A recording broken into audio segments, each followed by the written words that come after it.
My name is Mark Rubin, and I'm a dream weaver. I hope these widgets help you weave your dreams into reality. This is a story about marbles and ramps. This is where I formulated my ideas about energy transfer. It's probably 1979.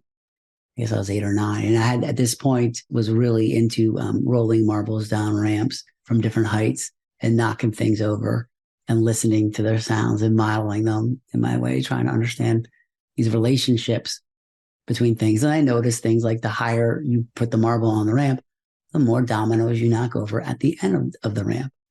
And also, the higher you start, the louder it is before it knocks over the dominoes. And I also put my finger on the ramp, the top, and I could feel the vibration of the friction as it increased as the marble went down the ramp. So, and that was related to the sound. So I knew that these things were related. I didn't know the word for friction, but I knew that it was related, that somehow the faster it went, the louder it got, and the louder it got, that the faster it would slow down, even if it didn't hit anything, because I realized energy was leaving.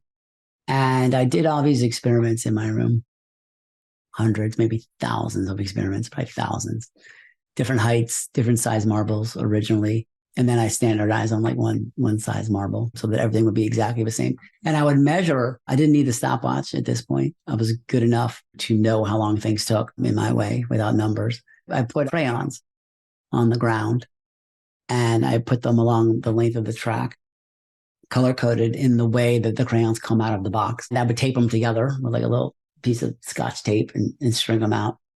And what I had was like a timeline on the ground. And I would watch the marble roll, and I knew when it would be at each color crayon in time.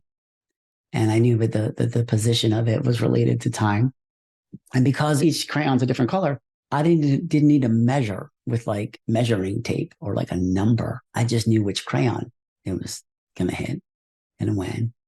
And since when you buy a pack of crayons, they're always in the same order, I would just always do it in the same order, so that I always knew, I was always calibrated around this measurement of things. And this taught me fundamentally the relationship between potential energy, kinetic energy, position, velocity, acceleration, momentum, and friction in a model, which are all the things you can know by that experiment.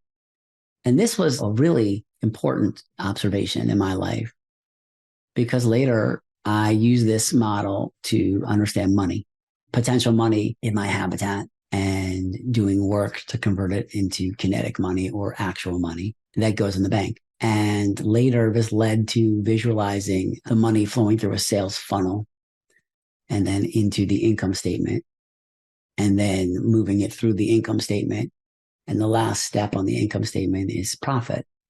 And then taking some of that money and sticking it in the money bank, the energy bank, to store it for later. And so I learned more about business from playing with marbles, of the mechanics of business, not the people side of business, but the mechanics of business. I learned from marbles and ramps. And to me, that story really has been the basis of my ideas about energy transfer. And that was when I was 10, after I figured this out. So it was a little later. I've been doing this for a while.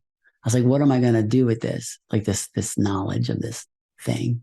I didn't know what any of this was called, but I knew what it meant.